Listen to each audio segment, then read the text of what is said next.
In the ongoing Lok Sabha elections in India, a total number of 18,605 candidates have filed their nominations till now. But out of all of them, only 8,310 candidates are actually contesting in the elections. Why is there such a huge difference in numbers? This is because the candidates had either withdrawn their nominations or they were rejected. So how are these nominations actually filed? How do nominations get rejected? What is scrutiny in the process of filing nomination? We are going to talk about all of these questions in this video. Let's start with what is the process of filing a nomination. To contest in a Lok Sabha election, a candidate must file the nomination papers with the returning officer of the constituency they wish to contest from. This process is governed by the Representation of the People Act 1951. Any citizen of India who is 25 years old and whose name appears on the electoral roll of the constituency is eligible to file a nomination. If the candidate is from a recognized political party, only one elector of the constituency is required to propose their name. However, if the candidate is contesting independently, 10 electors of the constituency must sign the nomination paper as proposers. The nomination paper must be filed in the prescribed form 2A between 11 am and 3 pm on any day during the nomination period. It can only be submitted to the returning officer or assistant returning officer at the designated location. In the nomination paper, the candidate must make several important declarations, which are the candidate's correct age, the name of the political party that they are contesting from, the choice of 3 symbols from the Election Commission's list of free symbols. They also have to declare that they are not contesting from more than 2 constituencies. The candidate must also deposit a security amount of Rs 25,000 who fall under the general category and Rs 12,500 for SC/ST candidates with the returning officer.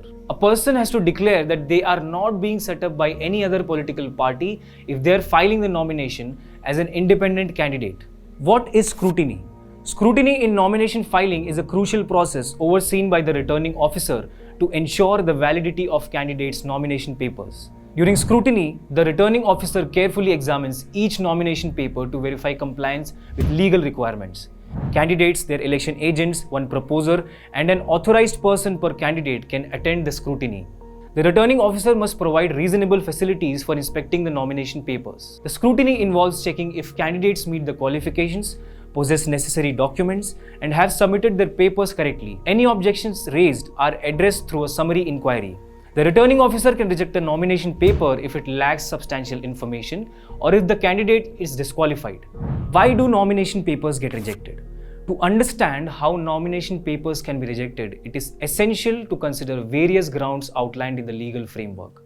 Nomination papers may face rejection if the candidate is not qualified or is disqualified as per specific laws, fails to comply with required provisions, lacks necessary qualifications, misses deadlines for submission, fails to make the required security deposit, submits incomplete or incorrect information, or if the nomination paper is not in the prescribed format or lacks genuine signatures. Additionally, failure to submit essential documents like the affidavit or not meeting the criteria for proposers can also lead to rejection.